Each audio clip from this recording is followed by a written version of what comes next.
Hello, everyone. Hi, how are you? Hi, Maria. How Good are evening. Hello.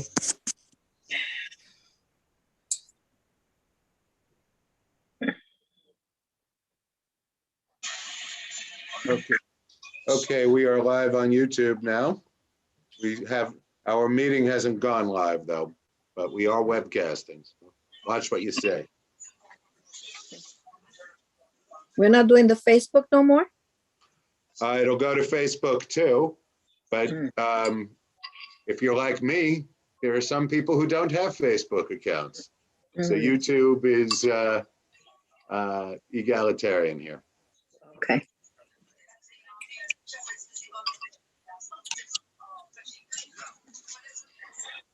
See, Julio's joined us. I'll make him co-host.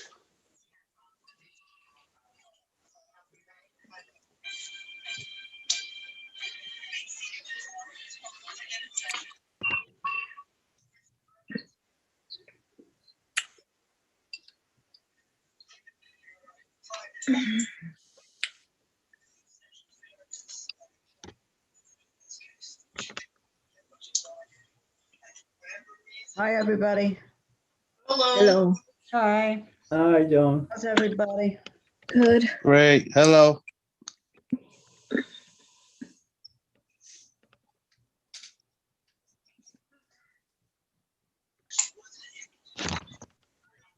Hey, did you get your shot? Not yet. Every time I go online, they're now sending me up to Plattsburgh, New York. Oh, try Coney Island Hospital. But I understand this, the Walgreens on Prospect Avenue is now giving them out. Not yet, Oh, not yet. Because my son lives across the street and they're not taking appointments either. 3-day delay due to the weather. What's that, Jeremy? 3-day delay due to the weather. I got that from Walgreens. oh, wow.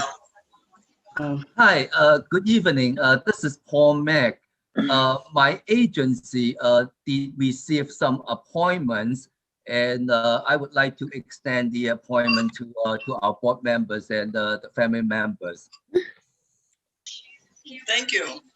Yeah, well, the appointments will be at the Brooklyn Army Terminal. And so I guess we have evening appointments starting next week. So anyone who might be interested, just let me know and we could just set those up for you. I'm interested for my husband. Thank Great. you, Paul. That's very generous. Folks, Yes. I'm about to go live with the meeting. I would suggest reaching out to Paul directly. Yep. And if you need help contacting, please contact the office tomorrow and we'll help make that connection. Thank you, Paul, very, very much. Thank you, Jeremy. I'll call you tomorrow then. Okay. Thanks. We're Thanks, Paul. Thank you. going live now, folks.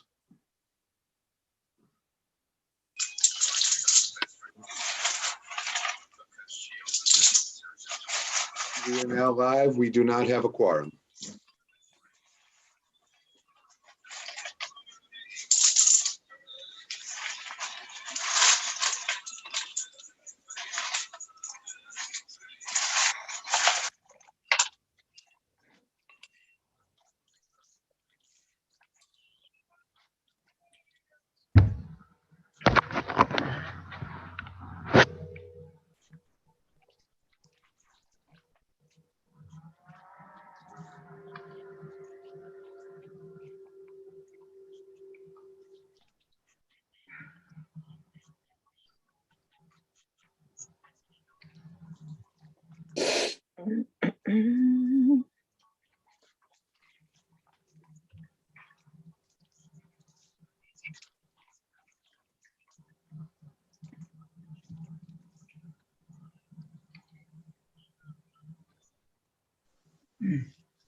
I don't know why I'm not getting a full screen.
Folks, we are closing in on a quorum, but I'm going to mute everybody in the meantime.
How are we doing on quorum, Jeremy? We're almost there? I believe we're too short right now.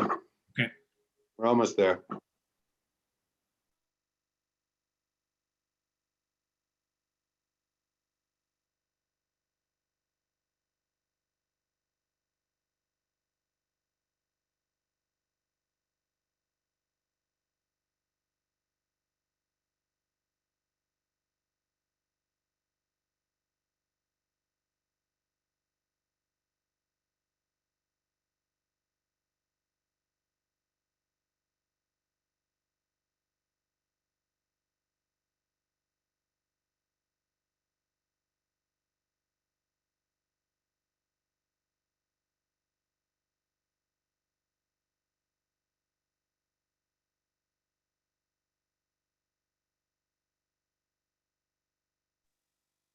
I think we have it, Cesar.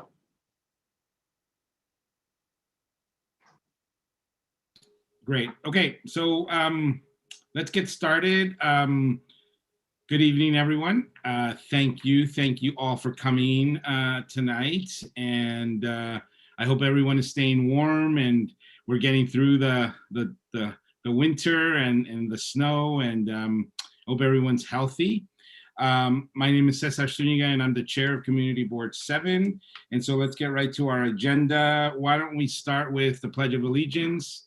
Can I have a volunteer?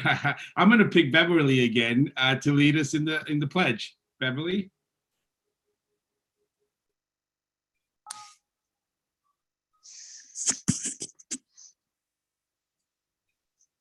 I pledge allegiance to the flag. The flag of the United States. America. America. And to the republic for which it stands, one nation, under God, indivisible, with liberty and justice for all. Thank you. Okay, why don't we start with our first roll call? Maria, can you do that, please? Okay, good evening, everyone. I'm going to be calling roll call. I'll call on your name. Please unmute yourself, and once you've answered, mute yourself once again. Thank you. Okay, Jose Alaman.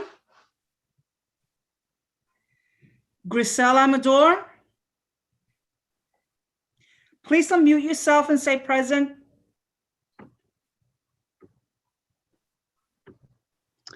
Present. Okay, thank you. Thank you. Genesis Aquino.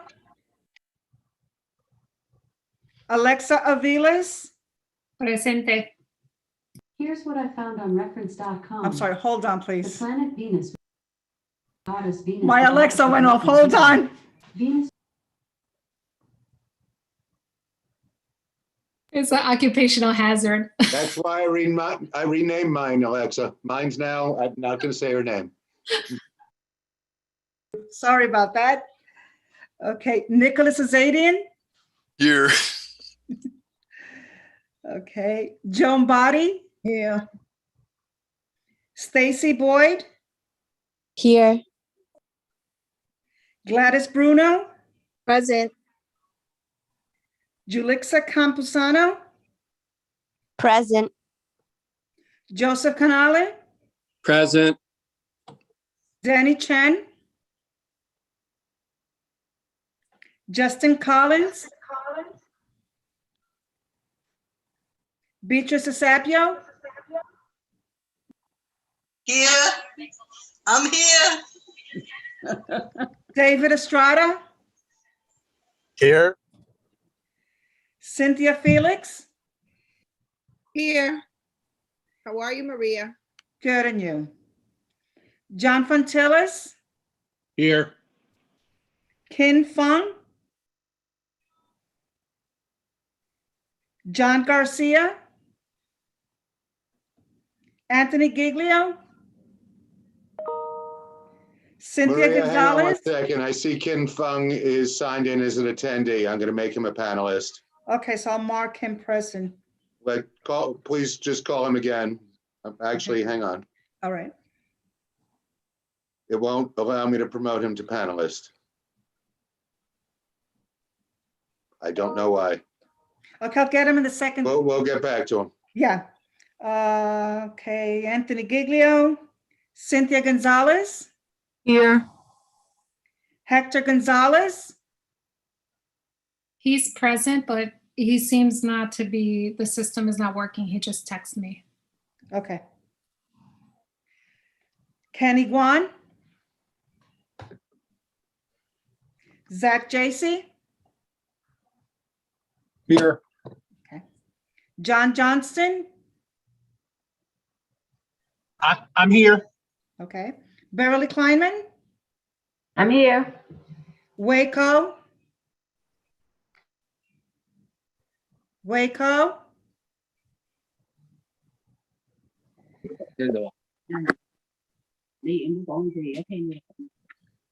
Okay.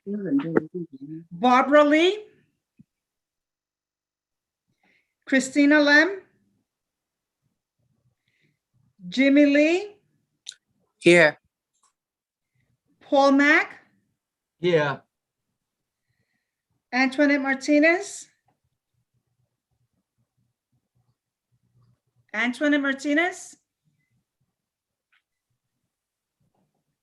Present. Sorry, I was on mute. Aurelis Martinez, Marilyn Millman, Did anybody say Barbara Lee? Here. Sorry. Marilyn Millman, are you Can you present? hear me? Okay. Barbara Lee, Here. Dan Murphy, Gloria Rodriguez Navoa, Julio Pena, Here. okay. Rovika Rashkinshan, Karen Rolnick, Here. Patricia Ruiz, Here. Sam Sierra,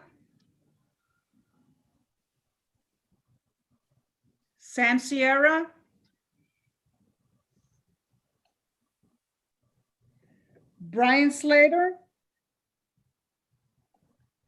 Victor Swinton, Present. Cindy Vanderbosch, Catherine Walsh. Present. Sorry, present.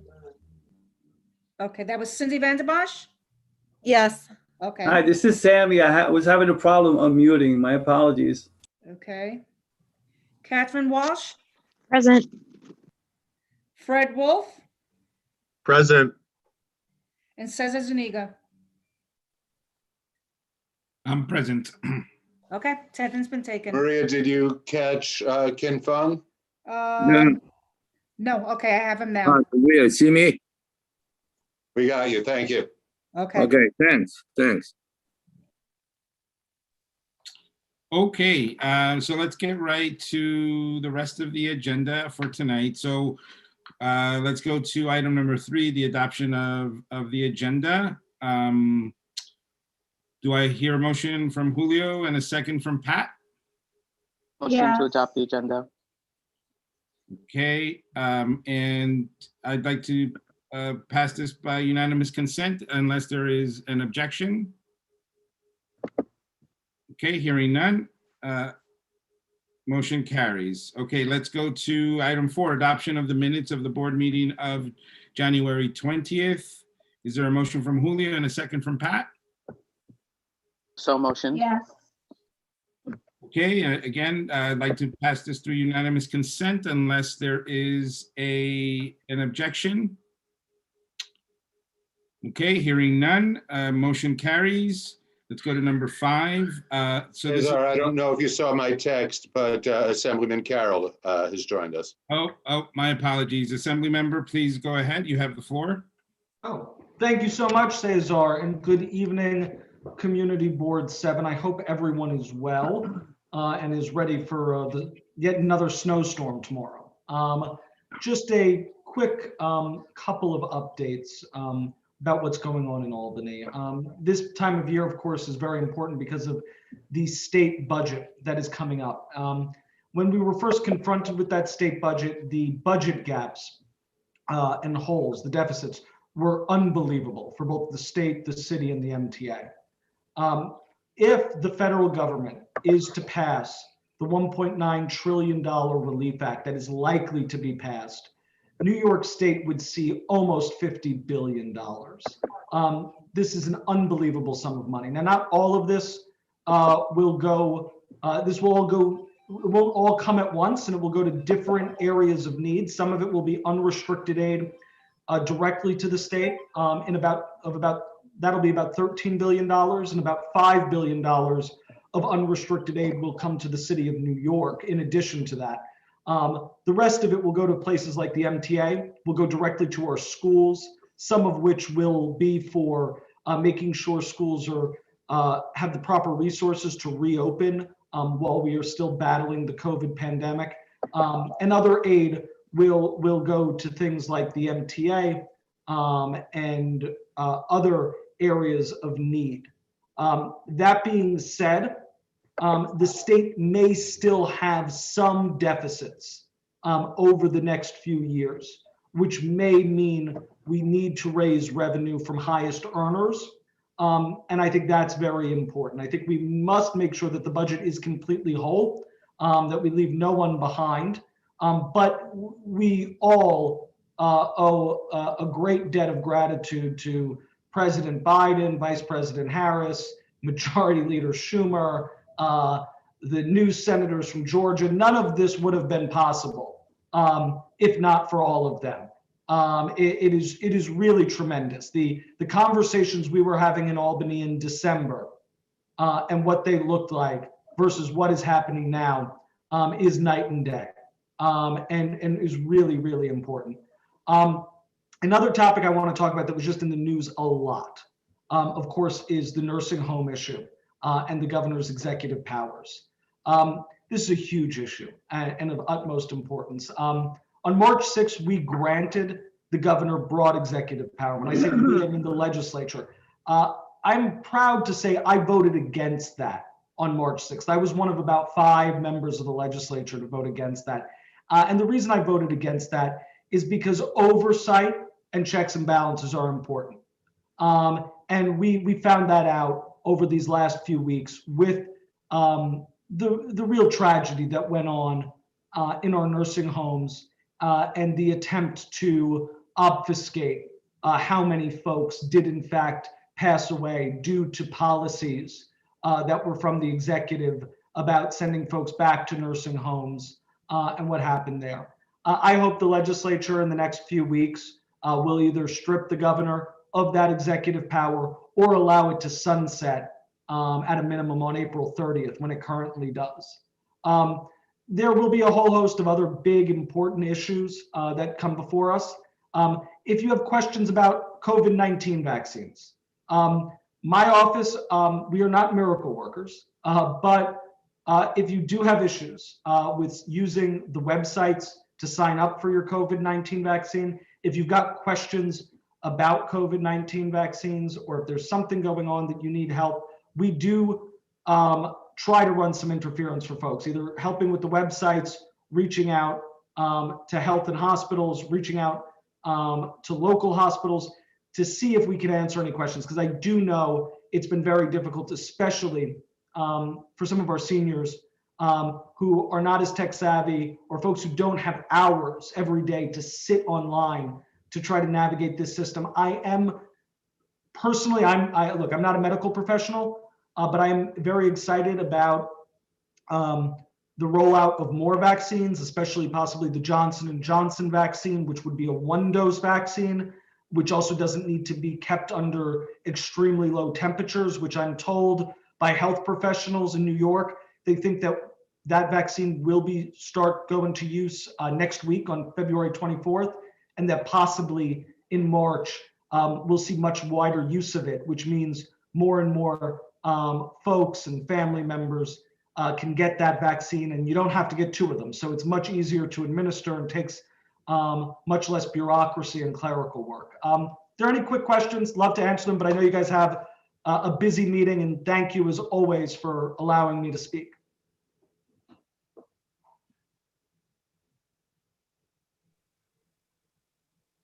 Cesar, you're muted. Yep. Okay. So we'll take 1 or 2 questions for the assembly member. If any board members have any questions.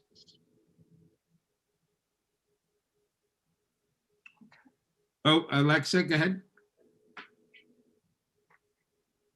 Hi, Assembly Member. Thank you so much for your report and for all your work in Albany. I was curious around your thoughts around the education proposals that has been put forward in the preliminary budget. Can you be a little more specific? What education proposals? Yes, so the 600 million cuts proposed to the public schools, the potential changes in the formula aids that Cuomo is proposing that will result in further resource cuts to the New York City public schools. And lastly, another proposal around pushing New York City to cover all of the rent for private charter school. Yeah, so those 3 major proposals in particular. Let me take the last part first. I don't support the city taking on more of a burden for charter schools for their costs, for their plant costs, their rent costs. As for cuts, be it to direct aid to our New York City public schools or to the foundation aid formula, I think it's pretty simple. We should be getting about $9 billion of direct federal aid for our schools. Between the state, the city, and all the localities of New York State, we spend roughly $60 billion a year. With that $9 billion, and with all of the other aid we're getting from the federal government, and the fact that tax receipts are actually $1.7 billion higher than we estimated they would have been back at the worst part of the pandemic, back last May, June. I don't think we should be seeing cuts that large to our public school system. Our public school system is one of those vital resources, and our schools in our city have mass need and have been underfunded.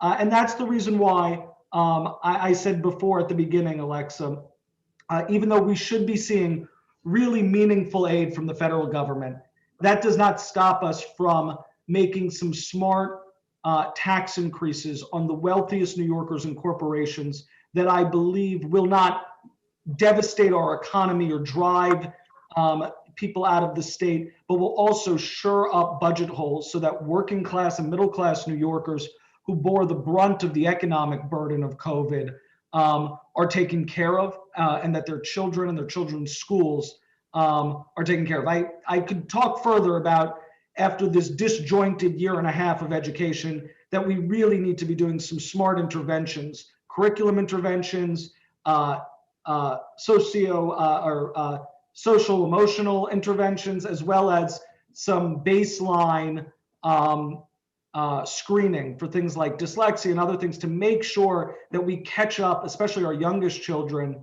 for the lost time that they've had during this last year and a half, which has also inadvertently hurt poorer and working class kids more because they're more likely to have parents who weren't able to watch them on Zoom, didn't have broadband, didn't have an iPad, didn't have all of these extra resources that made remote learning possible for many other kids, and definitely didn't have a pod or a tutor or what have you. So I don't support those cuts, and that's the reason why, even though we're getting a lot of federal aid, I still support tax increases for the very wealthy and most fortunate. Okay, Katie Walsh is going to be the last question for the Assembly member because we do have to move on with the agenda. Thank you, Bobby, for taking questions. Of course.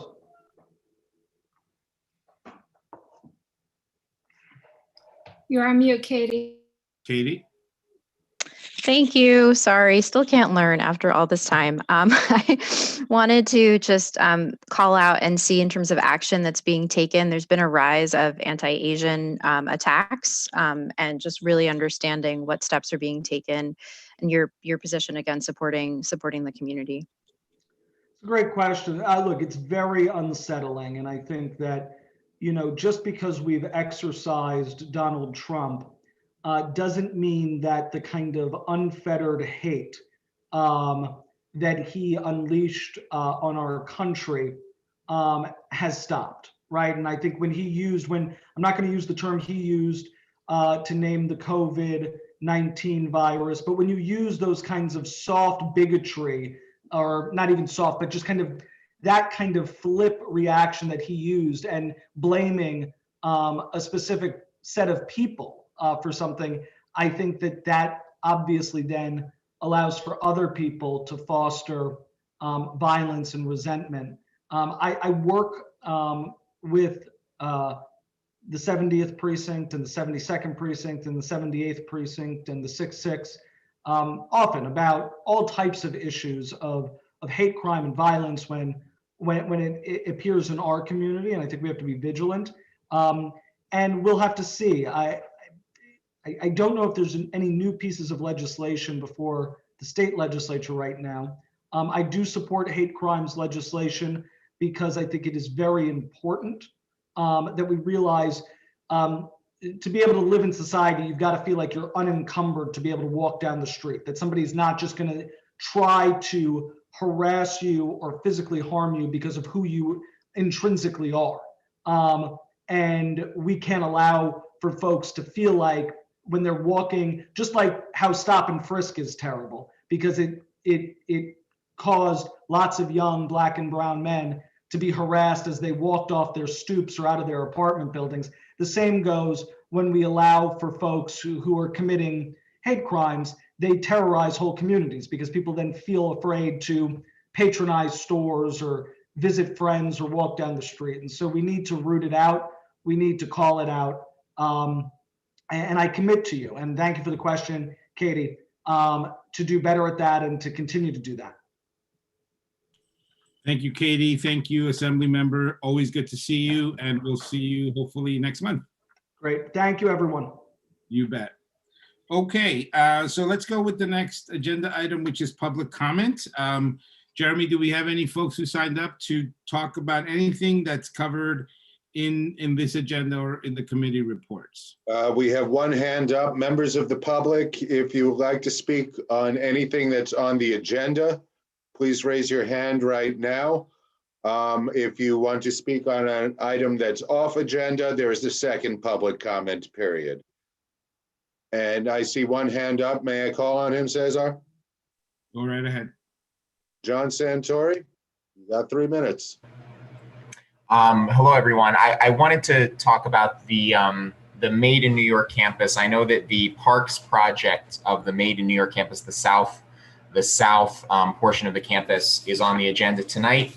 And I'm very glad that there was a committee hearing to allow public input on that project and on that Parks project. So what I'm speaking about is not directly on the Parks project itself, but it's something that I'm going to bring to the Waterfront and Economic Development Committee going forward. I think it's a good thing that there was public involvement to discuss a phase of this project going forward. And I think that there should be much more public involvement going forward for the whole project. So what I'm advocating for specifically is the community coming together and asking the mayor to halt redevelopment of the North Campus. So as you know, there are two parts of this project. There's the Steiner Studios deal, and as part of that deal, Steiner is funding work on the park that will be discussed tonight. But there's also almost all the public money in this project, more than $200 million, is currently slated for the North Campus. I think that we have sort of a strange situation where at just the last community board meeting, the council member was praising the public's involvement in crafting an RFP for the South Brooklyn Marine Terminal that eventually turned into the Equinor deal. But the public, the same institution, which was the Sunset Park Task Force that was involved in that SBMT situation, was not involved in crafting anything involving Made in New York. There's no evidence that this board or the public crafted any part of Made in New York. The council member, no elected officials, there's no evidence that they helped to craft Made in New York. There are many details that we don't know about Steiner Studios, even after their presentation. Now, one thing that was interesting from that presentation was that all of the jobs numbers related to the Steiner Studios deal were actually produced by Steiner themselves. They were not produced by EDC. I've been able to confirm this with both EDC and Steiner, and that the heart of those jobs numbers actually come from an HR&A study that is not public and has not been presented to this board. So this is to say, Steiner Studios wouldn't have been my first pick for this site, but I could be totally wrong. It could be an excellent project and it might very well benefit the community. And I hope it does. I hope it works out very well for the community, and I hope that we can support it to make sure it works. But I don't think this process should be repeated for the North Campus. No RFPs should be issued, have been issued yet for the North Campus. It involves hundreds of thousands of square feet. There's a lot of space there. It's enormously expensive. Again, more than $200 million. And I think this community should come together to demand a public process before any RFP or any RFPs are issued. So That's 3 minutes, John. Yes, thank you. I'll bring that to the committee going forward. Thank you. Thank you, John. Are there any other members of the public who would like to speak on any items that are on the agenda? I don't see any other hands up, Cesar. Thank you so much. Okay, so let's go right to committee reports. We're going to start with the Ability and Access Committee. I know there's a vote that's required. So Cindy, I believe you're here. Yes, I am. Great. Go ahead. Okay. We do have a vote this evening. And that is, there was a presentation from an organization called NYC Restrooms for All. This was an organization that was started by a student, Maeve Flaherty, who came and presented. So it's a student initiative. She was a student at Columbia and has subsequently gotten different fellowships and worked with students across the city to develop, basically they're presenting a proposal for a public-private model to increase public restroom access for all New Yorkers. They gave us a presentation, which was quite thorough. And so if you review the minutes, you can kind of dig into that a little bit more. But in summary, there's obviously a need for more public restrooms in New York City. A lack of public restrooms results in issues that include health and sanitation problems, both in terms of public urination, as well as issues with access to hand washing facilities. It's also an equity issue because oftentimes private businesses are relied upon for their restroom facilities. That means you have to spend money in order to go use the restroom. Also, the lack of access to public restrooms affects a wide range of people. Specifically, they highlighted parents with small children, pregnant and menstruating people, people who are homeless, older adults, people who are incontinent, which makes up 10 to 36% of the population, depending on which statistics you look at, as well as tourists. And so what they proposed was a public-private bathroom partnership where the city government would pay kind of a small businesses to participate. Businesses could opt in, and then their restroom would be publicly available for free. And there would be like a sticker on their door and window. And that would increase kind of access to restrooms across the city. And this isn't meant to kind of replace the need for genuinely public, for maintaining or supporting public restrooms that are already in existence, but to add to the supply. They pointed to examples in countries and cities, mostly in Europe, in Germany, Switzerland, and Austria, as well as in the city of London, which is much like a borough in London, that have had successful initiatives that were informed by this research. And so in terms of where the project is at right now, they're presenting at community boards and approaching city council members, and they are looking for a letter of support to do a pilot to see how this would work and test it out. And they indicated, they don't know exactly what that pilot is going to look like quite yet. There were also concerns expressed in the meeting about the fact that we're in the middle of a pandemic, and obviously a lot of restrooms are closed for health and safety reasons. The presenter expressed that this is not something that would be implemented right away and would likely be at least another year from now before they would get a pilot into place. And so we, that is in summary what was presented. At the meeting, there were concerns that were raised about making sure that the restrooms would be ADA accessible. And there was some discussion about that because, if public funds are going to be used to pay business owners a flat fee for their participation, it's public funds. And so the restrooms should be fully accessible. But we did have a discussion about the fact that there are accessibility needs for other people who are incontinent or people who are pregnant that may need to use public restrooms. So there was a discussion that sort of about that issue and the fact that the community board wanted to see them as they kind of further develop this concept and start to think about how it would be put into place in reality, like as a pilot program. To definitely consider that. And so they're essentially looking for a letter of support for their initiative. And let me just find here the, the letter of support would support their efforts to pilot the NYC Restrooms for All concept with assurances in place that any pilot project would make ADA compliant restrooms a priority, that they would not provide an undue burden on small businesses, including but not limited to legal, security, and financial burdens, and also that they would not pull financial resources from the maintenance budget that is needed for already existing public restroom facilities.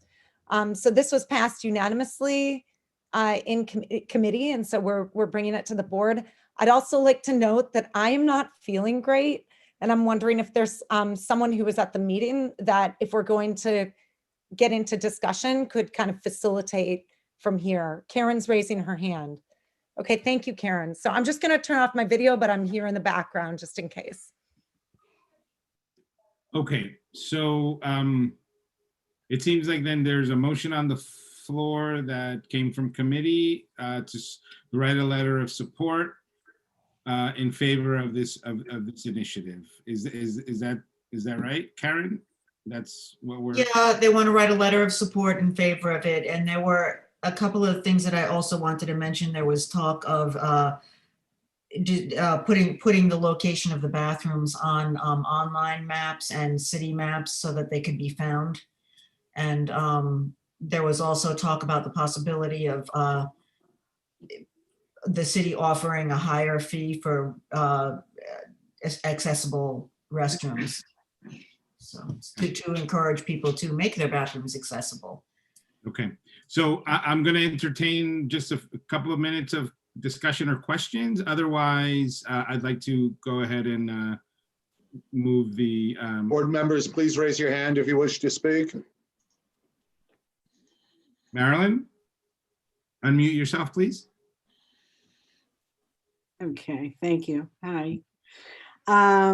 Who is going to maintain the cleanliness of the bathroom, and how are they going to, take care of maintenance? They may have to clean it every 2 hours. or, Right, well, it would be the responsibility of the restaurant owners to maintain the bathrooms, and they would have to decide if it was worth their trouble or not to do that. Just business owners, not necessarily restaurants. Right, I'm sorry, yes, business owners, absolutely. Thank you. David Estrada.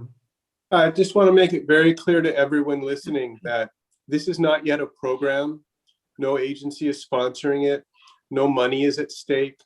This is a general statement by the community, proposed general statement by the community board that we support the concept of public-private partnership in some form as a means to get more people access to more bathrooms more quickly, acknowledging that the city's, especially parks, for example, process for building bathrooms is extremely expensive and time consuming and never likely to bring us where we need to be. So there's no, it's very interesting to me that the conversation rushes immediately towards, the very real issues of how to make it work because the need is so high. I think we all share that sensibility that the need is so high.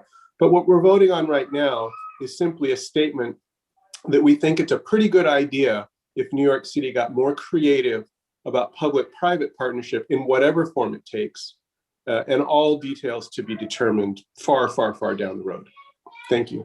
Thank you for that context, David. That's, I think, really critical. I'm going to go ahead and recognize John and then Cindy Vanden Bosch. John Fantillis, go ahead. I don't think it really matters and shouldn't delay the vote, but the attachment of the slideshow, I don't think was part of the board packet. But I don't think that should delay the vote anyway. Thank you. And we can get that circulated in any event. Thank you, John. Cindy? Yeah, sorry about that. The minutes are pretty comprehensive and include most of what was on the slides from that meeting, if people want to look through that. That one, you still got to go to YouTube. I'm sorry, to Facebook for that one, but the presentation's there. Right, but I'm just saying the minutes are pretty comprehensive as well. So there's not much that's in them. There are a few like facts or figures that are in the slideshow that aren't necessarily in the minutes, but so you can check the committee minutes right now if you want to scan through those. I also just wanted to throw in one of the other things that we discussed was that not only do we not want this to affect already existing public restrooms, but and the maintenance of them, but also in our letter, we could also express that we want to ensure that the privately owned public spaces that have public restrooms are actually have public restrooms that are accessible and open to the public, which is a requirement for many of these developers that have privately owned public spaces. So that's kind of that was also part of the discussion, is we just want to express in this letter that we're open to public-private partnership as a means to give people more access to more bathrooms more quickly. But that, again, we're still supporting the maintenance of existing restrooms, as well as the enforcement or accountability for public restrooms that are in privately owned public spaces. Great. Thank you, Cindy. Any other questions or comments before we move to a vote? I see no other hands. Okay, great. So again, I think David really provided some very useful context. This is really just voting in favor of an idea that should be explored and discussed, and I think it shouldn't be so controversial. So what I'd like to do is pass this through unanimous consent unless there is an objection to doing so.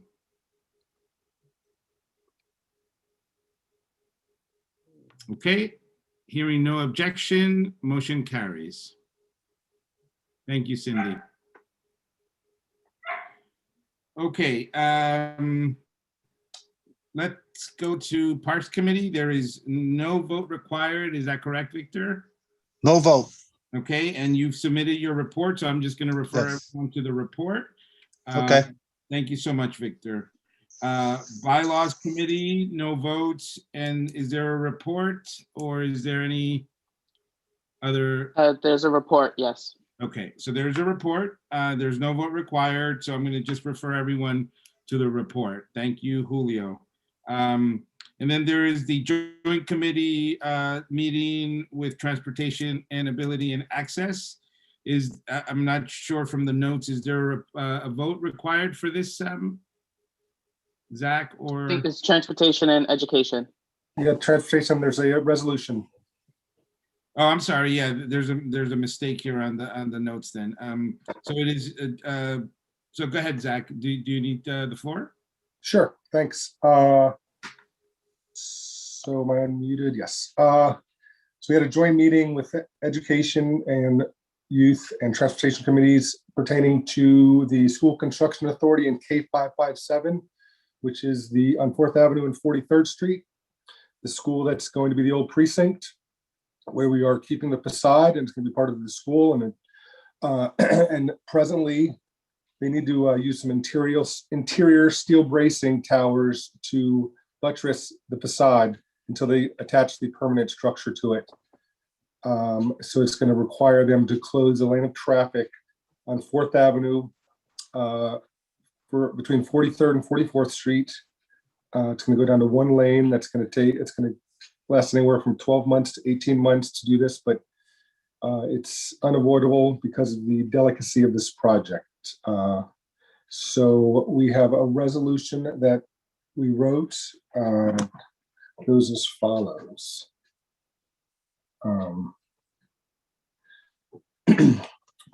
Brooklyn Community Board 7 is aware of the impending changes and have no objection to the School Construction Authority's temporary reduction of traffic on 4th Avenue between 43rd and 44th from 2 lanes to 1 lane.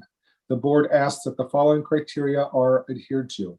1, providing street signage with coordination from DOT, alerting drivers of impending and eventually current changes. 2, provide ADA accessibility and clear wayfinding compliance for pedestrians. 3, be in touch with St. Michael's beforehand. 4, information should be provided in multiple languages whenever possible. So this resolution was presented to both the committee and passed unanimously. That's that. Thank you, Zach. Okay, so I'm gonna, before we take a vote, I'm gonna go ahead and entertain some questions and or comments from board members. I'm gonna recognize Joan Body first and then Catherine Walsh. Joan, go ahead. Jeremy and Cesar, I had sent you guys an email after the meeting. If you had a picture of the rendering of the school, if you could send it out to everybody before this meeting tonight. I guess you don't have it. If you would do me a favor and get it and send it to everybody, I think everybody should see it because it is absolutely gorgeous. What they propose and what they have saved of that landmark building is remarkable. That's it. Thanks, everybody. Yeah, Joan, that's a great point. I did ask for that report to be posted along with the minutes. If it hasn't been, I'm sorry for that. I asked for that a few days ago. But the board worked on this site for a long time. And this is the first time the School Construction Authority is keeping an existing building and doing this. And it's really going to be an amazing piece for this neighborhood for years to come. This building has been empty since the 70s. And that scaffolding has been up for, I can't begin to think how many decades.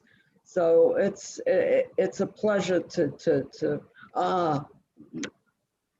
There you go, Samuel saves the day. Sammy has it. Yep. You see that? Thanks, Sam.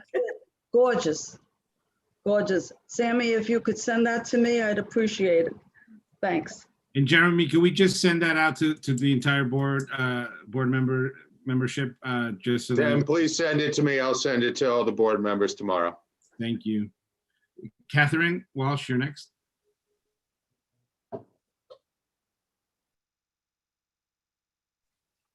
You're on mute again, Katie. Thank you. Simple question. I heard you talk about ADA access, the bike lane. Is that included in the resolution? It most certainly is included in the resolution, and when you see these drawings tomorrow, you'll see that it is included in their plans already. But the bike lane will be preserved, and will be maintained. It'll be clearly marked. Yes, it's all part of this. Okay, because right now with the construction, there's no bike lane. It just kind of dead ends, and you end up doing this weird wiggle and like hitting the garbage and the sidewalk in front of Zona Sur. So, is it clearly marked like in the one lane? Yes, it's going to be clearly marked, and they're going to be plastic balustrades up that they're going to put up when they close this lane. Okay, so is it? I just didn't hear it in the Sorry, I didn't hear it in the resolution, Zach. I heard Not in ADA the resolution. access. It's in there. It's in there. It's not in the resolution because it's in their working plans that they presented. Okay, so I think just in terms of things that I heard that were in the resolution, not in the resolution, I think we should really call out bike accessibility, because the way it's set up right now with how they have the construction is not effective for cyclists. So I think we should call attention to making sure that this is important as part of accessibility. So are you proposing an amendment to the resolution as written currently? Thank you. I am proposing an amendment to the resolution as introduced currently, yes. And Zach, do you see that as a friendly amendment? And if so, yes, it's a friendly amendment. It would be fine. Okay, great. Okay, so this, again, I don't think this needs to be controversial. This is something that I think, as Zach mentioned and Joan suggested, we've been working on this for a long time. And obviously, this is what they need to do in order to complete this project. And I think, I don't think anyone can argue that the project is going to benefit our children and the community. So what I'd like to do is pass this resolution through unanimous consent, unless I hear any objections. Cesar, it's Gladys. Hey, Gladys, how are you? Good. Hi, I sent Jeremy the blueprint also. I emailed it to you, Jeremy, for the whole site. Great. That should be included in whatever we get out to the board membership tomorrow. Mm-hmm. Thank you, but we need to hear if anybody objects on this now. Yeah, any objections? Okay, hearing none, motion carries. Thank you, Zach. Thank you, Julio. Zach, please email me the motion. Thank you. Okay, let's get right to the next item on the agenda, which is elected officials and representatives. Jeremy, do we have a list of folks that we need to recognize? Yes, could I start calling? Go ahead, yeah. Okay, I have Edward Cerna.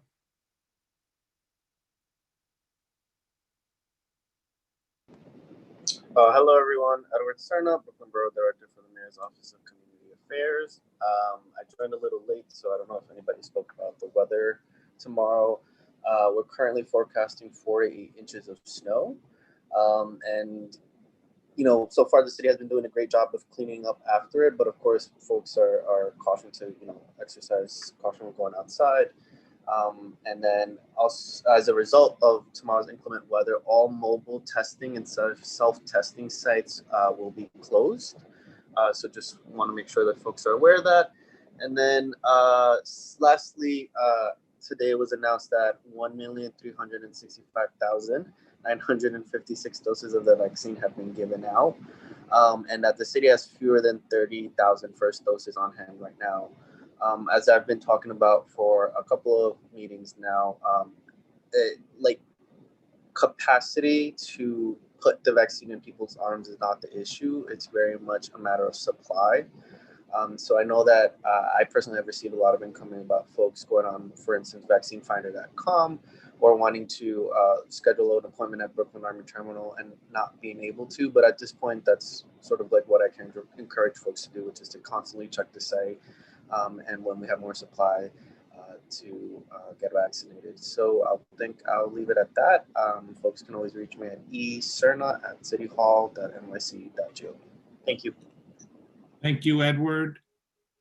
Next, I'm I sorry. have- I'm sorry, Julio, did you have a question for Edward?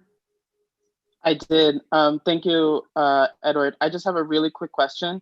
There was a tweet posted by alternate side parking that alternate side is in effect tomorrow. I just have a really weird question. If we're expecting up to 8 inches of snow, I just think it's really weird that alternate side is in effect. I mean, it's fine that it's in effect, but I just think considering the amount of snow that we've had and the amount of snow that's still on the ground, I just wanted to point that out. And I know you don't control Department of Transportation. I just wanted to state that. But Edward, do you have any sort of clarity on that? Not at the moment, and I do appreciate Julio's comment that I don't control DOT. Hopefully, maybe in the future, I don't know, but I can certainly look into it and circle back. That would be awesome. That would be awesome. Thank you, Edward. Okay, any other questions for the mayor's office? Katie, go ahead. This time I muted myself. Sorry, a lot of questions tonight. Sanitation pickup has been out of control and not happening. And when you call 311, they say that they can't actually accept complaints because everything is suspended because of the storms. And there are multiple blocks that you walk on in Sunset Park and in the district that are just not getting waste pickup. And again, you can't lodge an official complaint because technically everything is suspended because of the snow and with more storms coming. So where we, again, all the departments and hats you wear, Edward, but like, what are we doing about waste pickup? Oh, that is a good question. I'm happy to take some of that feedback, back to the office because I don't have an answer for it. But I did look online right now. As of 29 minutes ago, alternate side parking rules are suspended through Saturday, February 20th. Parking meters will remain in effect. But yeah, thank you for flagging that, Katie. I mean, if there's like any particular blocks that you feel like are egregious, send them my way, and I would gladly pick it with DSNY. Hold on, Edward. There's one more question for you from Beverly Kleinman. Beverly, go ahead. Hi, I misunderstood. Did you say that the testing sites or the vaccine sites are closed for tomorrow? The testing sites is what I spoke about. I don't have anything on the vaccines. Okay, thank you. Okay, I'm gonna leave it there for Edward. Again, Edward, thank you for your report and thank you for answering questions. Can we move on to the next rep? Yep. Katie, let me just say 311 doesn't take that type of complaint, but your community board does. So please let us know which blocks you're talking about and we'll reach out to the garage directly. Next I have Dan Wiley. Hey, Dan, how are you? The floor is yours.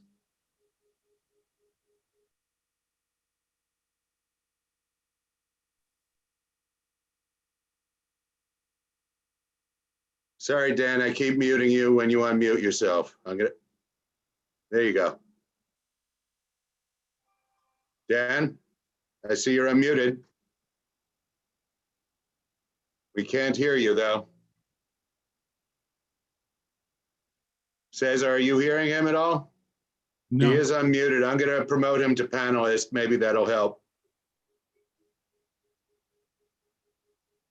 So Dan, do you want to try again?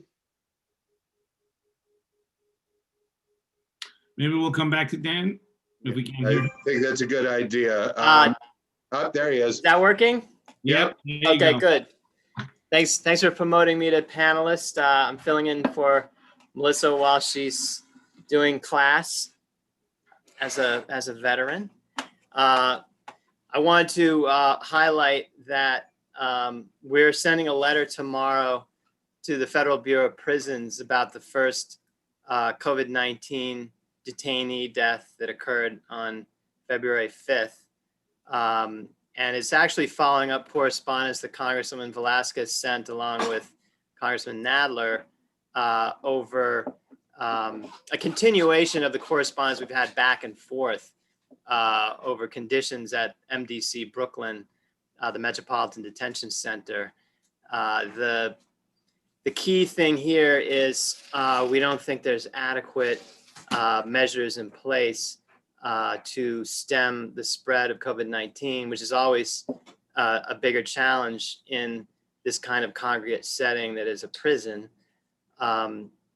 And so we've outlined a whole number of concerns that we've gathered from family members who've reached out to our office, as well as staffs and the federal defenders. Edwin Segarra passed away. There are other inmates with pre-existing conditions. We're concerned about how the detainees are in quarantine or in isolation and not having inmate movements and cross-contamination. When last checked, I think the number of inmates last week had risen to 80 currently with COVID-19 out of a population of about 1,120 some odd. That number has been fluctuating. They have been doing vaccinations, but we feel that there needs to be more than just vaccinations here and there. So far, full vaccinations is only 6% of the inmate population, and that really needs to go up. So be on the lookout for this letter coming out soon. Another thing to highlight is that in Southwest Brooklyn, you have requests for expressions of interest for the commercial waste zones. And our hope is that the commercial waste zones can reduce the number of waste transfer facilities in the district. And we're hoping that Metropolitan Piper Recycling will be able to consolidate and actually close some of the transfer stations on the waterfront and shift them more to rail and barge. So that's one of the things that request for qualifications is due, I think, tomorrow. And then after another maybe 4 months, there'll be a full RFP. So you'll be seeing more about commercial waste zones, I think, in the future. Another thing relevant to Sunset Park, people don't really think of Gowanus Canal as connected with Sunset Park, but of course, Gowanus Bay is one flank of Sunset Park. And you probably read in the news 2 weeks ago that there was a barge that has submerged in Bay Ridge Flats adjacent to Sunset Park off the coast, close to Red Hook and Sunset Park. It didn't overturn, it didn't fully submerge, it partially submerged. I mean, it didn't overturn. So most all the material was kept in there. And luckily they were able to put in better protocols for the dredge barge operation so that barges won't lay over in rougher water, but be more protected and also have more surveillance of what's happening with them if there are layovers while they're getting barged across to New Jersey. And also better inspections of the barges to make sure.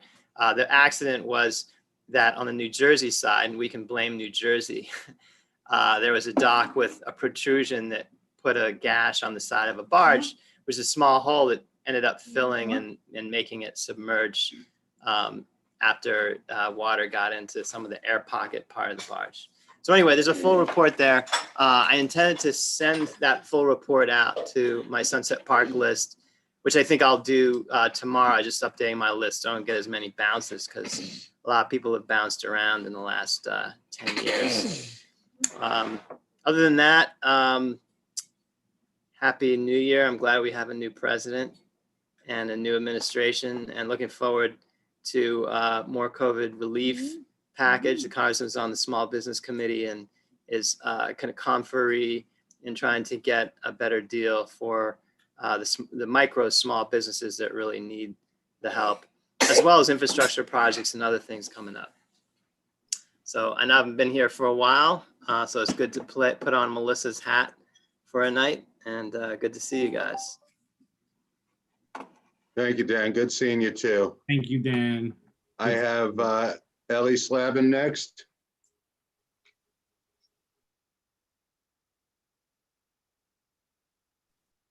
Can you hear me? Yes. Okay, good evening, everybody. I just want to make an announcement. Tomorrow evening, Congresswoman Yvette Clarke will be delivering via Zoom her State of the District speech delivery. and you need to register to be able to take part. So I did post my email address. So those of you, and I hope all of you will be interested in registering. So send me your email and I will send you immediately the flyer with the information of how to register. So my email address is eli.slavin@mail.house.gov. I also posted on the Q&A on this evening, and also I sent it to the committee board email. Otherwise, we're quite busy in DC, as you all can imagine. The members pushing for the COVID relief, education, and we're also trying to get a rush on the vaccines for the community. And the Congressman does send her best regards. So please, those of you who are able to register for tomorrow, it's going to be between 6 and 7:30. Thank you and good evening. Thank you, Ellie. I know there's a hand up from Nick Azadi. Nick, do you have a question for someone? Yes, it was actually for Dan Wiley, specifically in regards to when the barge sank.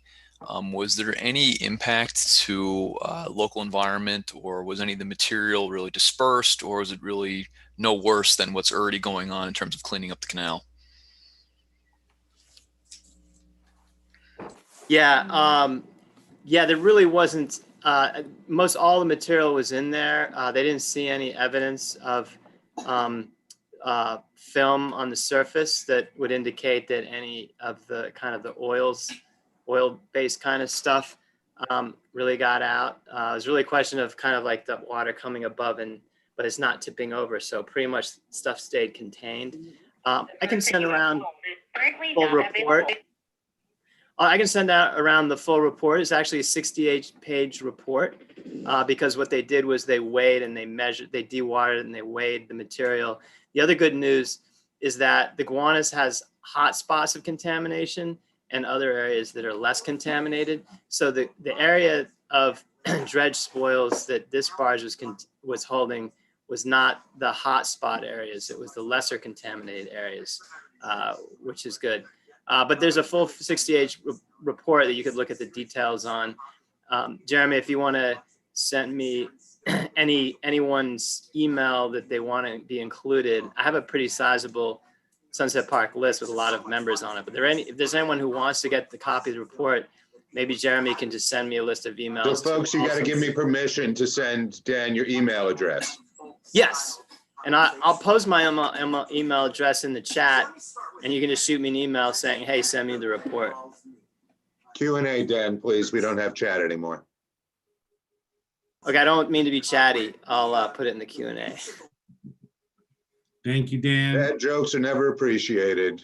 You know what, Jeremy, before we move forward, it's getting late. We haven't done the second roll call. Can we just pause electeds and do a second roll call, please?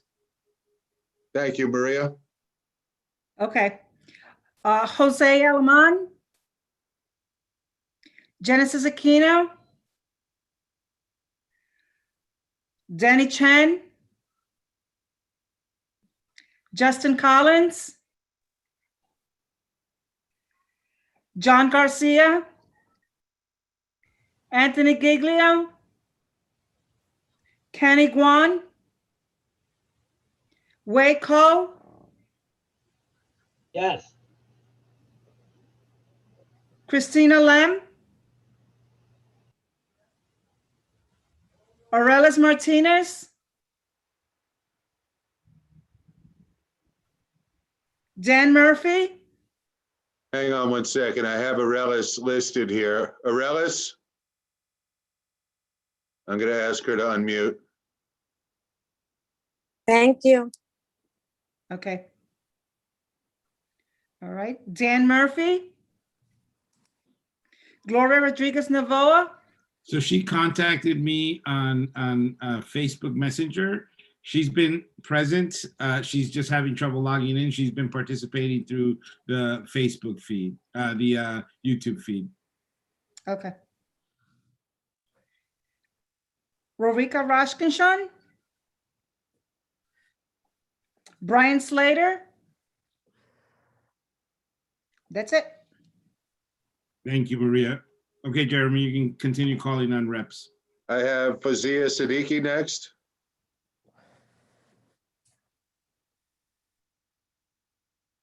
Oh, I'm trying to allow you to talk. Hang on. You're moving around my screen. There you go. Hi, folks.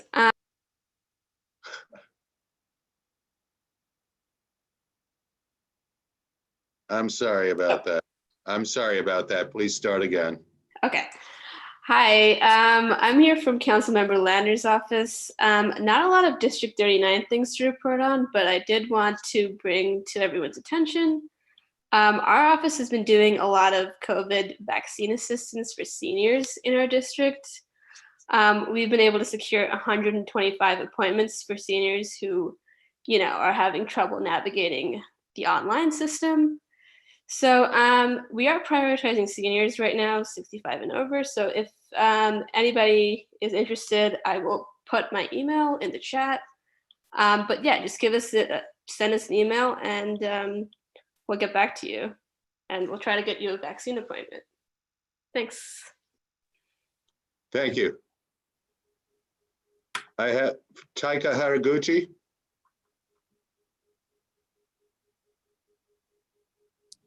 Hi, Jeremy, can you hear me? Yes, we can. Okay. Hi, everyone. This is Taika Haraguchi from New York City Comptroller Stringer's office. It's good to be back here tonight with Community Board 7. I just have a few quick announcements. Number one, I announced this last meeting, but just to remind folks that the application for our paid summer internship program ends on March 5th. The link to the application, I will either share that in the chat or I will share that with Jeremy later. Secondly, last week, the comptroller unveiled a food security plan to combat hunger in New York City. The plan offers immediate local, state, and federal recommendations to close gaps in emergency food programming. And it calls for the creation of an additional $25 million city-based emergency food program to serve undocumented New Yorkers left out of federal and state safety net programs, a shared delivery zone program that centralizes neighbors' food deliveries to meet online retailers' minimum purchasing requirements, expand SNAP outreach and purchasing power, and increase halal and kosher food options. And I will link that report in the chat later. And finally, the comptroller recently put out a blueprint for strengthening public safety in New York City. So he unveiled detailed proposals to transform public safety, protect New Yorkers from violence, and invest in communities. And it builds upon the foundation laid out by the comptroller during June 2020 at the height of the Black Lives Matters protests, in which he recommended moving $1 billion over 4 years as a starting point into communities. So in this particular blueprint proposal, it outlines how to reimagine public safety in 5 parts. Number one, part 1 outlines how the city can take a multi-agency public health focused approach to community safety. In short, core to reimagining public safety is changing our 911 system. Part 2 addresses the near-term spike in crime with proactive strategies and community partners. Part 3 details how to improve discipline, transparency, and oversight of the PD. Number 4 is about ending the war on drugs. Number 5 speaks about operational and managerial reform of the PD. And I will put that report in the chat as well. Thank you. Thank you, Taika. So we have a couple of new elected officials in our district. I don't know all of my new reps yet. So if I've missed you, please raise your hand and we'll be happy to call on you. Did I get everybody? That would be nice.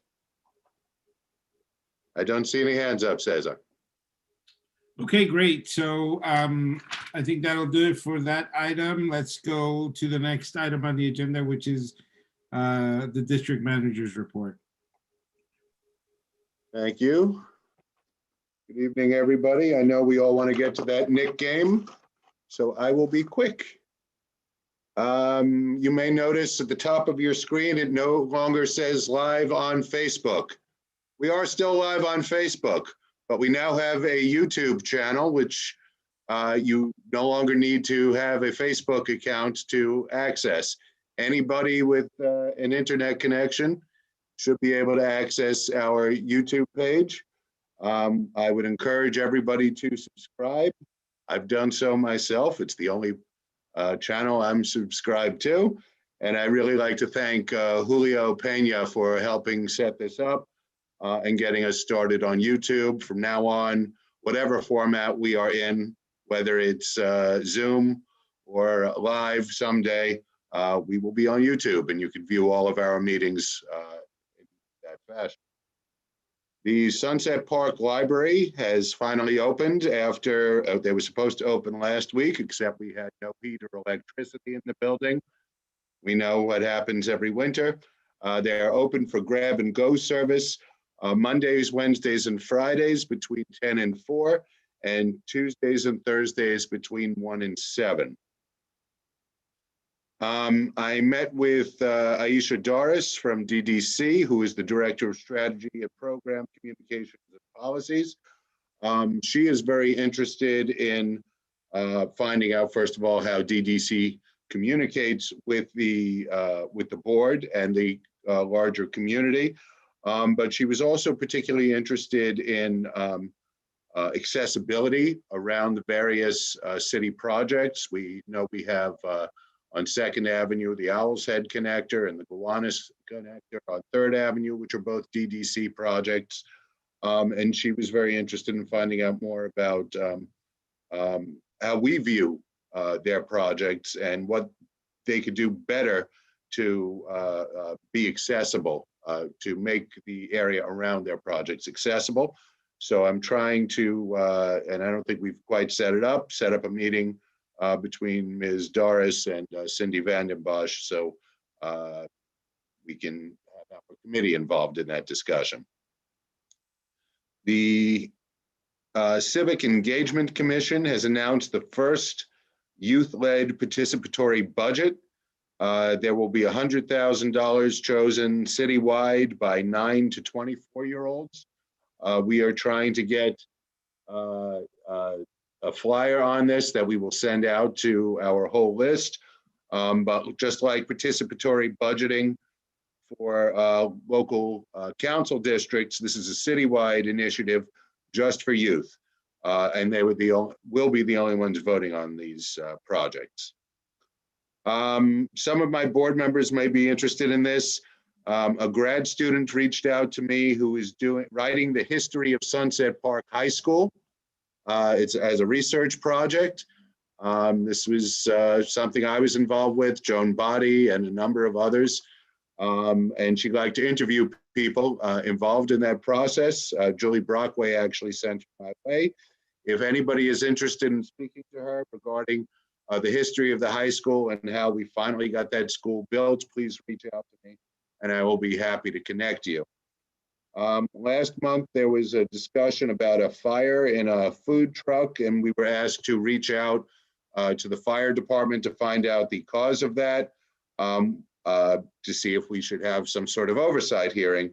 What we did find out from the fire department, it was an engine fire, had nothing to do with the vehicle being a food truck. So it's one particular vehicle, not a class of vehicles. And then I was also asked to give a budget report for this evening.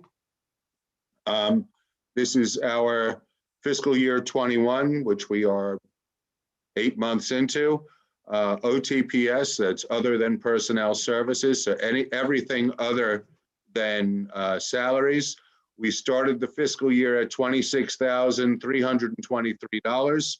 Our budget in January was cut by $3,660. That's a cut, which of course we can't spend. Data processing equipment, which is our Zoom accounts, cost us $1,550. Our phone service and internet service annual basis is $4,331. temporary services, which was translation services we used from Geneva Worldwide, who did our translation at the public hearing on 737 4th Avenue. That was $1,620. And our copier rental for the year is $3,153, which leaves us with a little over $12,000 for the rest of the year. Liquor licenses, since last month we reported, there are 9. And then the police department statistics, we emailed to all of you the CompStat. You will see what cold weather can do to crime in a community. Thank you, Jeremy. There are a couple of hands up. Yeah, I'm going to call on Pat and then Joan. Hey, Jeremy. I'm having computer problems, so I'm on my cell phone. You said we can't spend any of that extra money? No. There was no extra money. They took money out of our budget. So from where we started, they took 3,600 and change out of our budget. So we can no longer spend that, of course. All right, but didn't you say that there was something? I heard like $2,000 or something. Did I miss? There was nothing in the $2,000 range. Okay, I probably misheard. Okay, thank you. No problem. There's a budget meeting on Wednesday, so we can go over questions then. Thank you. Next Wednesday. Thank you. Joan? Jeremy put me in contact with that gal, and what's her name? I don't recall offhand, but I've already mentioned your name, but I appreciate you giving me the information. Okay. Glad to do it. Okay, thank you, Joan. Okay, so I don't see any other hands, so I'm going to just move on to the next item, which is my report. I don't have very much. I want to keep this brief. The only thing that I want to report on is I have been participating in some meetings with Julio and some other folks on the board with a cross-section of stakeholders across the district, including teachers, principals, advocates, and elected officials. And we have been engaged in conversations about something that is a pretty critical problem here in our community, across, I would say, across the district and across many of the underserved communities across the city, mostly communities of people of color. And that's the sort of the digital divide that exists in our communities, and all of the sort of dead zones of Wi-Fi internet access. There are lots of folks who are concerned, so that's really reassuring. And there are lots of folks, and most particularly, I want to call out the advocates who have really, Voces Ciudadanas is the group that I'm thinking of specifically, who have been really engaged in these conversations. But beyond just being engaged in conversations, they've also been engaged in actually finding solutions for this problem. What I want to talk about tonight is really a call to action from all of you on the board. There are lots of things that are sort of on the table, but the one that's the most concrete right now is a project that Voces Ciudadanas is leading. They have engaged a company called New York City Mesh, and basically this company is a company that, long and short, is they install they install pods across communities to basically amplify Wi-Fi connectivity.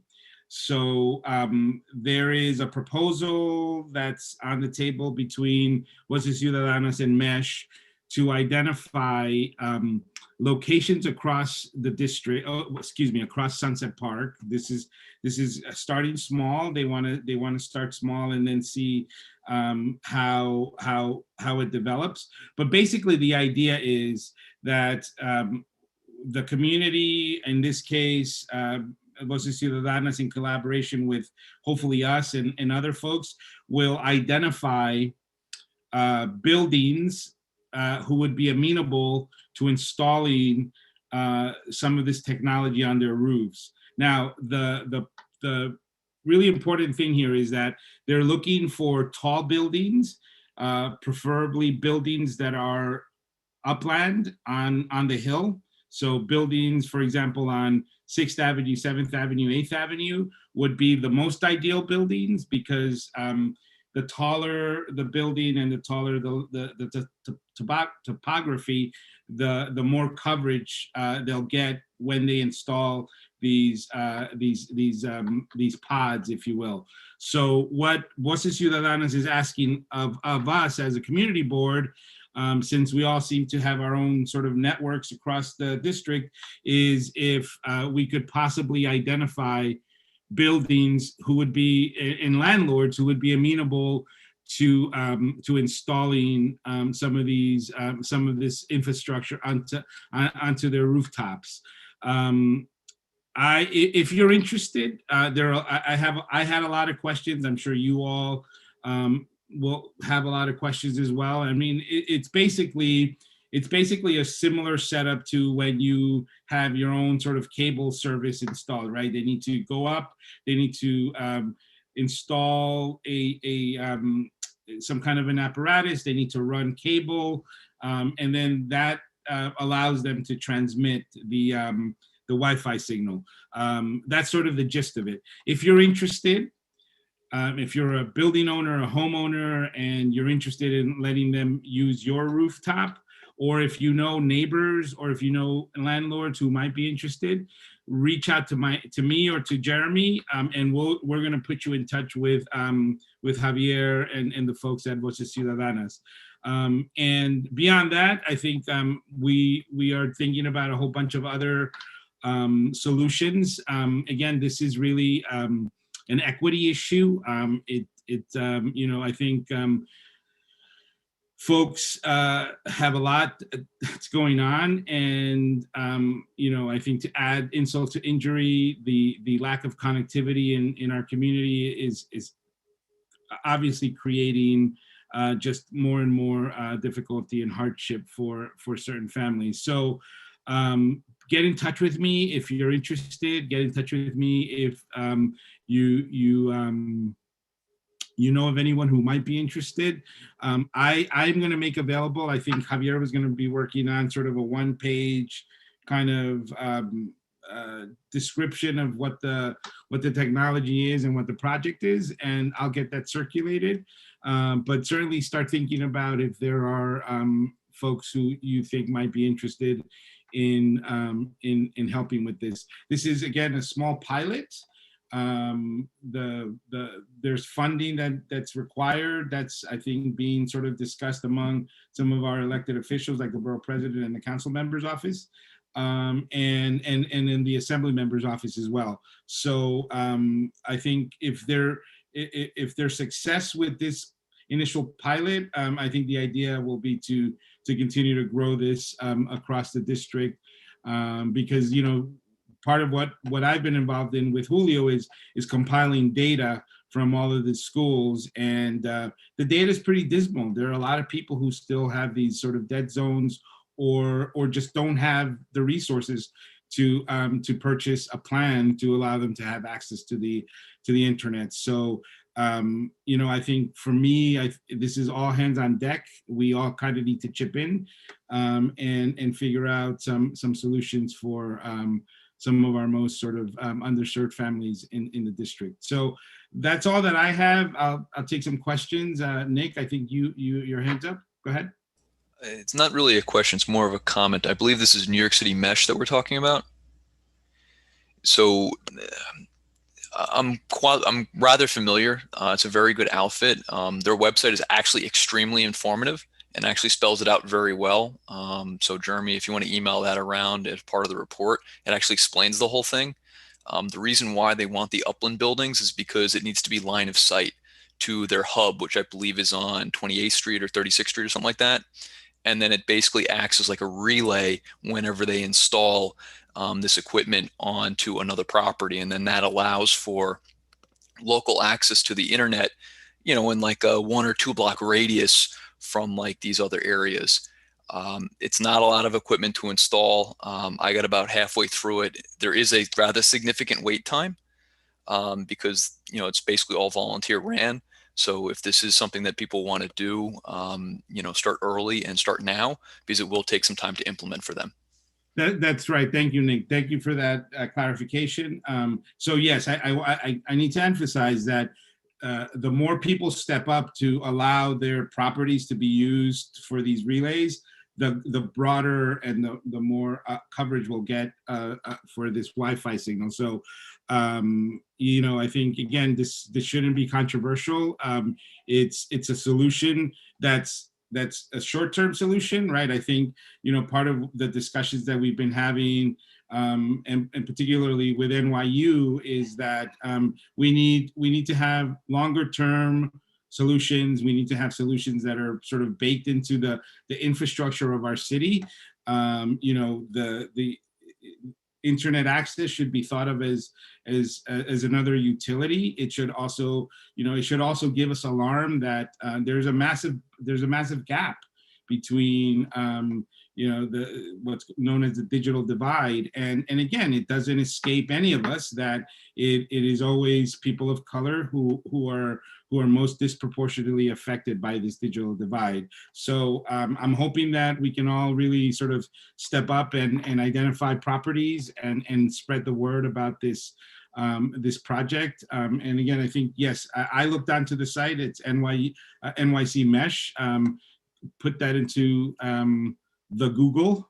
I'm sorry, I don't even know why I just said the Google, but put it into Google, and I think it's pretty straightforward. And again, it's a solution that needed to happen yesterday, but I think if we act quickly, we absolutely can support part of the community in the next several weeks, because things are moving forward. So yeah, thank you. And that's all that I have. Cesar, this is Sammy. Just a question. Sure. The equipment, does it have to be on a rooftop? Is it that big that it needs to be on a rooftop? Because I know there is a pretty large flagpole on the second highest natural point in Brooklyn, which is in Sunset Park. And I was wondering if the equipment was something that could fit on that a flagpole like that. That is, as I said, the second highest natural point in Sunset Park. So just the thought. Cesar, I can probably answer that. So yeah, go ahead, Nick. The issue is that it's essentially basically like a wireless router that's really rated for exterior conditions that you have to run power to, and you have to fix it so it's not going to like blow away. So you want to try to get it on something a little bit more sturdy, but it would be a great spot to put it if you could reinforce it. Yeah, that was my understanding too, that there's some electrical wiring that goes on. So and the other criteria is a high enough place so that there's line of sight across multiple streets or blocks or whatever. So that's definitely a requirement. Julio, did you have a question? No, it was just to respond, but Nick covered it. Great. Okay, any other questions or comments on this? I don't see any other hands up. Super. So let's move on to the next item. Let's go to old business.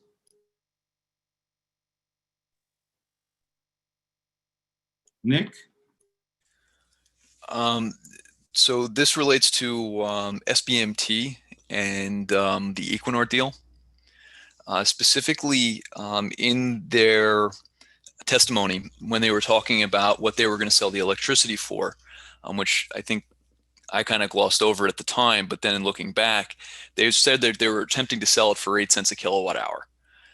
Con Ed currently buys most of its power at roughly 2 cents a kilowatt hour, which doesn't really sound like much, but after you factor in all the other charges, that roughly relates to about a 30 to 35% increase in the cost of your average residential electric bill. So I think it's important that we're aware of this, and also taking into account the city's goal of electrifying most of the HVAC and other services in the city, specifically as it applies to lower income residents, where that could eventually mean having to choose between heat and groceries or air conditioning in the summer, especially with that kind of an increase. For a lot of folks that are doing better off, it probably doesn't amount to anything, but certainly for some of our more sensitive groups, that could definitely be a major concern. I just wanted to bring that to the attention of the board. Thank you, Nick. Any other old business? Okay, I don't see anyone's hand, so let's go to new business. Karen?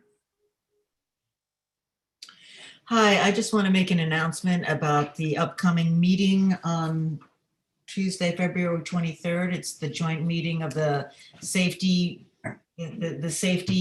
committee and the homelessness committee. And this is in response to, we've been getting quite a few complaints in our community board about nuisance behaviors, petty crime, drug use, public urination, that type of thing. And although I'm usually very, very, very hesitant to commingle these two issues because homeless people get a bad rap, they get blamed for things that aren't their fault, they get blamed for every crime that occurs within 20 blocks of a homeless shelter. In this particular instance, we have had a very large increase in shelter residents in our neighborhood, and we have seen some unpleasant behavior, and we have to figure out what's going on and what we can do. So there will be a meeting. DHS will be there, and the 72nd will be there. Karen, I wanted to point out, this is specific to that 22nd Street shelter, though, where there were specific incidents, and that's why we asked public safety there.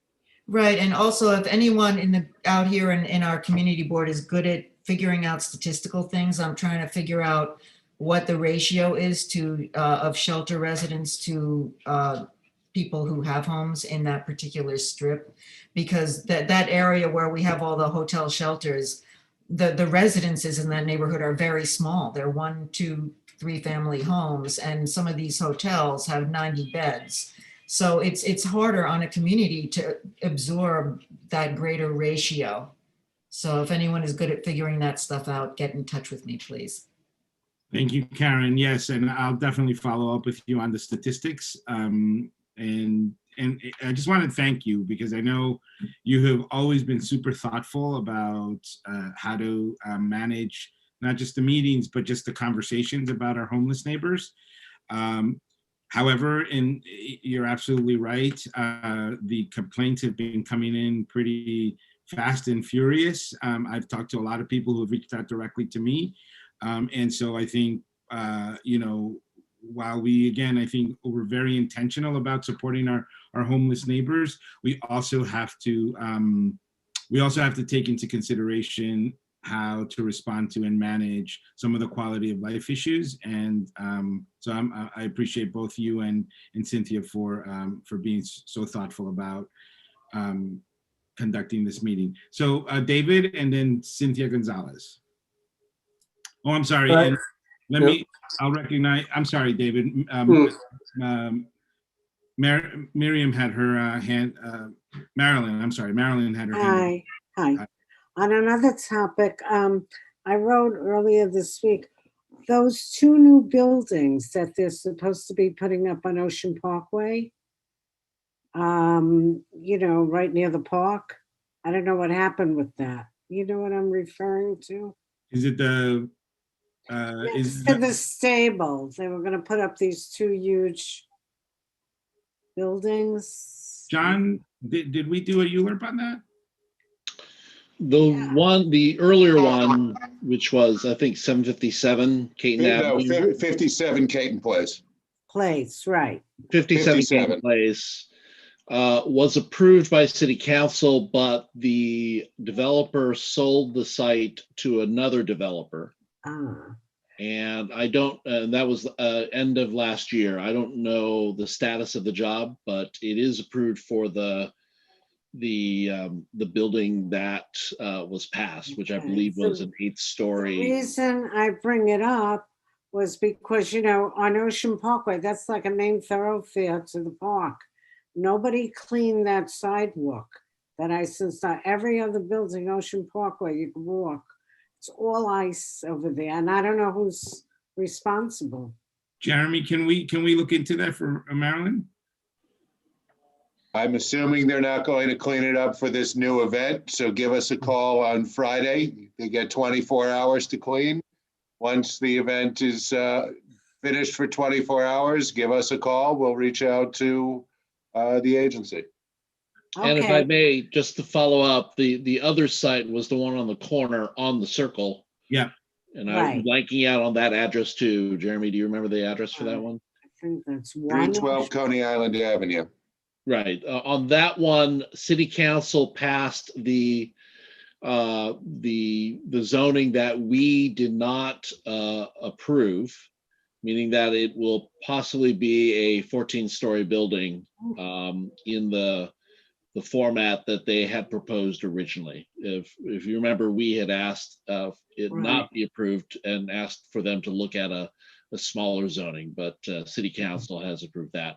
And I believe, unless Councilman Lander's rep is on and can say the contrary, I believe Councilmember Lander was going to be in favor of that. So it essentially should be approved. All right, well, okay. Thank you for listening. The ice has been there, over a week, so. Okay, well. Okay, I'll look into it. Yeah, give Jeremy a call on Friday after the snowstorm and Okay. Okay, will do. Thank you. Marilyn. Okay, David, go ahead. New business. This year, Community Board 7, all of Community Board 7 is included in a program related to Local Law 152, which requires every single building except the smallest R3 rated zoned residential buildings to have a certified master plumber sign off that your gas system, your natural gas system in the building is safe. You even have to get an architect or engineer to sign off if your building has no gas system, and there's a $10,000 penalty if you fail to comply. Now, this has been phased into the city. It was prompted by the 2015 major gas explosion on 2nd Avenue in Manhattan. Last year, Community Boards 1, 3, and 10 in all boroughs were subject to this. They did get a 6-month extension on filing because of the pandemic. No indication that'll be the case for us. So this year is Community Board 7's year. This is another case of the city doing something that's very important and good, but believing that every single building owner everywhere in Community Board 7 will comply with this, except for R3, within the calendar year. Sadly, more information is being published by plumbers than by the city. Why? A little bit of self-interest. So if you want more information about this, I'm willing to have a conversation with anyone, whether or not you're in the geography of the bid. And I think we're going to need to take this up again just to make sure that our buildings are in compliance, or again, our small, non-corporate, often family, multi-generational business owners will be subject to serious fines. The going rate for a quick inspection, if there's no further work, is in the $500 to $700 range, but I guarantee you there'll be a shortage of appointments with master plumbers come the fall if people don't get on board with this sooner. Thank you. Thank you, David. Then I want to recognize Joan, then Paul Mack, then Cynthia, and then Nick. David, does that include condominiums? Anything with natural gas that is not zoned R3. So That's commercial, commercial, private, residential. Now it's for the major. It's a major gas work connection. We're considered commercial. Okay, same difference, but it's not each unit. It's public areas and the major gas connection into the building. So it's not an apartment by apartment or condo by condo or co-op unit by co-op unit inspection. It's think of it as a building inspection. Money. Okay, thank you. Thanks, David. Thank you, Joan. Paul, and then Cynthia. Hi, I just want to mention that my agency recently received some COVID-19 vaccination appointments. And so I would just like to offer the opportunity to a board member, family and friends, whoever that are interested. You can always contact me for the appointments. I did send an email to all the board members maybe half an hour ago with the little instruction. So just let me know. We could give maybe 150 appointments to our lovely CB7 board members. So just let me know. The appointments we have them starting next Monday. And take the opportunity. Thank you. Wow, Paul, that's really generous. Thank you so much for making that offer. And yeah, I just want to refer folks to Paul's email. And if you're interested, please get in touch with him directly and he'll facilitate the process. Thank you, Paul. Really, really appreciate your generosity. Thank you. Can I also add one more thing? Especially with the United Senior Center, we want to work with you. So give us 100 names and we'll get you the appointments. Thank you. Okay, great. Thank you. Okay, let's go with Cynthia and then Nick and then Grisel. Good evening, everybody. Nice to see you all. Next Monday at 6 p.m., the Health and Mental Health Committee will be having a meeting that I hope that everyone will attend. So I'm just putting that out there. I think that all of you will probably be invited as panelists, but I wanted to bring attention to the vaccination issue.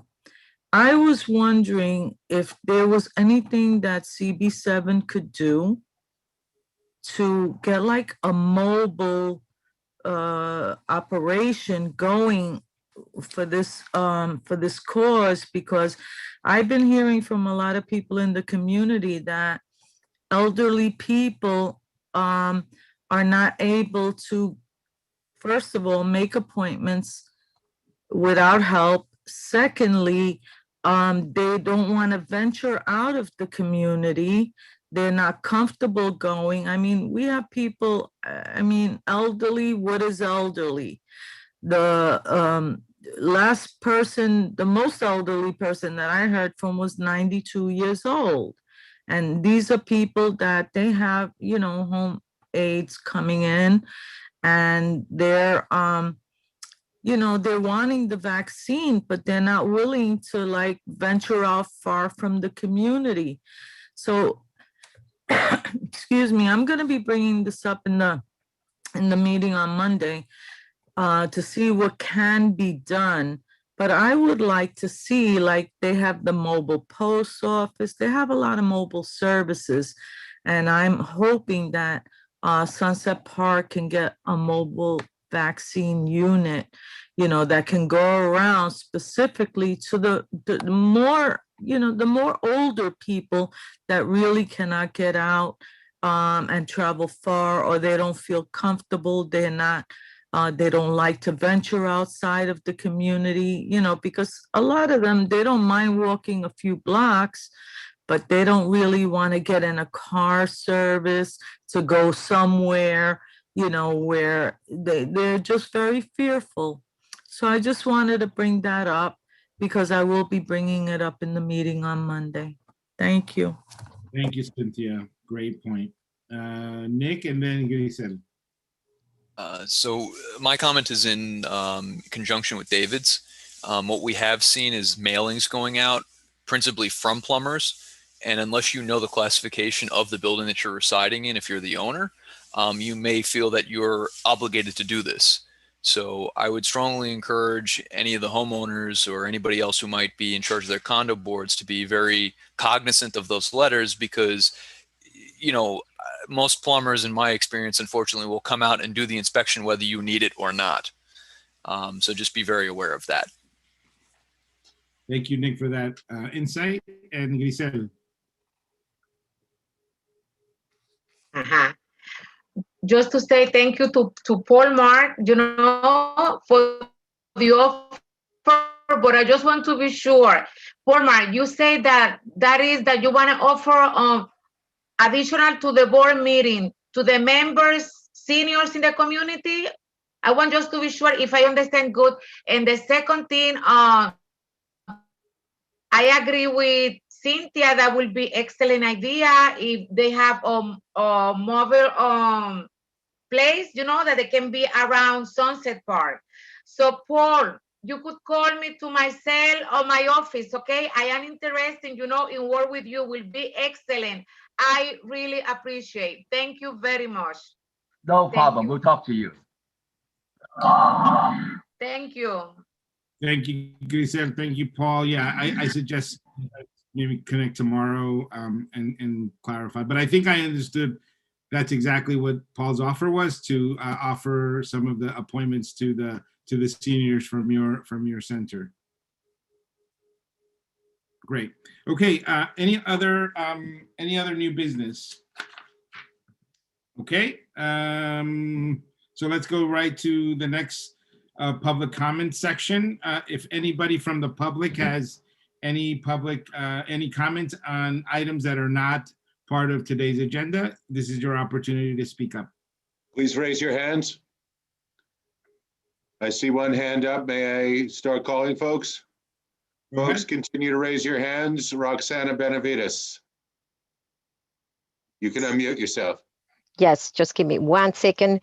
Good evening. This is Roxana Benavides. I'm the branch manager at the Sunset Park Library, 4201 4th Avenue. Happy Lunar New Year. And I'm glad to report that we are open for business. Limited services, as what we call lobby services, and what we offering is pickup of holes, materials that you have reserved in advance, and returning of materials at this time. But we also are providing, not just at the branch, but in other 40 locations, we're also providing lobby service now. And also part of what we are doing is also, while we are not providing in-person events in this our own home, we are offering virtual programming via Facebook, live broadcasts, Zoom meetings, and streaming from our branch staff.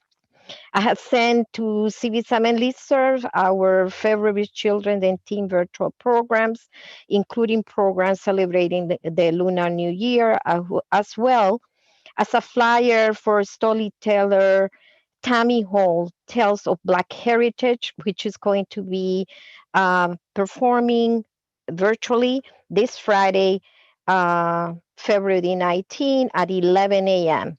Please share with your networks. I want to also mention of a service that the library has. It's called BrainFuse Job Now. And BrainFuse Job Now is a BPL online resource designed to support every step of the job search process. It's featuring the free online coaches who assist in resume, cover letter preparation, and help patrons prepare for job interviews. The live coaching for BrainFuse experts are available from 2 p.m. to 11 p.m. Eastern time. You can actually go to our website, and I will be sharing this information also, sending it to CV7 listserv. It's something related to what Cesar was speaking about, the digital divide. The library is also working, and the library, by that I mean Brooklyn Public Library, is also doing something about it. And although Sunset Park is not part of this project yet, I'm not sure what are the criteria since we just moved into lobby service. But the project is called Brooklyn Reach. It says expanded Wi-Fi beyond the branches. Brooklyn Reach is a service at select branches that extends our outdoor wireless internet signal to reach up to 300 feet in all directions, even into nearby homes and businesses.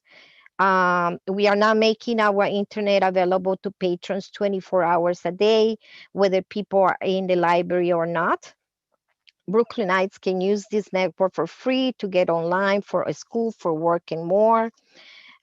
If you are just near one of the Brooklyn Reach libraries And that can be found in our website for the list of all the branches that are being added or already are planning to be added to this program. You just have to look for Brooklyn Public Library in your Wi-Fi setting on your phone, tablet, or computer. There is no password, and you don't have to see if your network settings. Try moving just closer to the library. For more information, you can contact your local library. Thank you for all your support.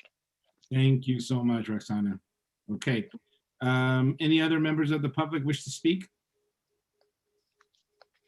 I don't see any hands up, folks. Please use the raise hand function if you wish to speak. Oh, I'm sorry. Sam, do you have a question for Roxana? Okay. No, I have a comment, not related to the previous speaker.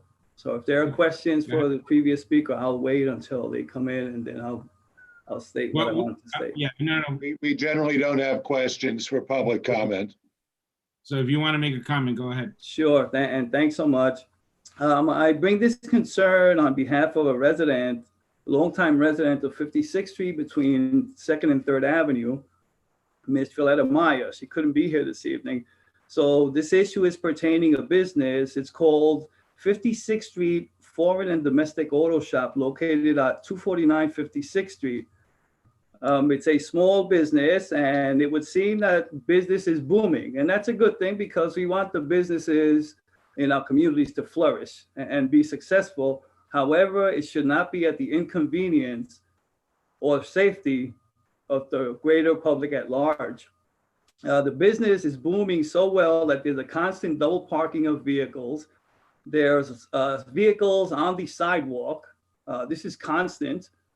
And as you know, this block is an ambulance corridor, and the constant jockeying of the vehicles backs up traffic down to 2nd Avenue. And on almost a daily occasion, the ambulance cannot get through. So she's very concerned, and she stated that she brought this to the board once before, but I don't know what capacity. So I said to her, I offered to bring this here this evening, because we need to look at this. Again, we want the businesses to flourish, but it should not be at the inconvenience of the neighbors or the safety of the greater community at large. I don't think I have to go into what 1 minute in delay of ambulance arrival could mean to somebody who really needs it. So I just want to put that out there. I don't know where this would go, but I think we can figure it out. It's a constituent complaint, Sam. I've got it. Okay, thank you so much. Thanks, everyone. Okay, thank you, Sam. Okay, I don't see any other member of the public with their hand up. Okay, so is there a motion to adjourn? Motion to adjourn. Seconded. Second. All right. All in Good night, favor? everybody. Good Good night, night. everyone. Good night. Everyone. Good night. Stay safe, everyone.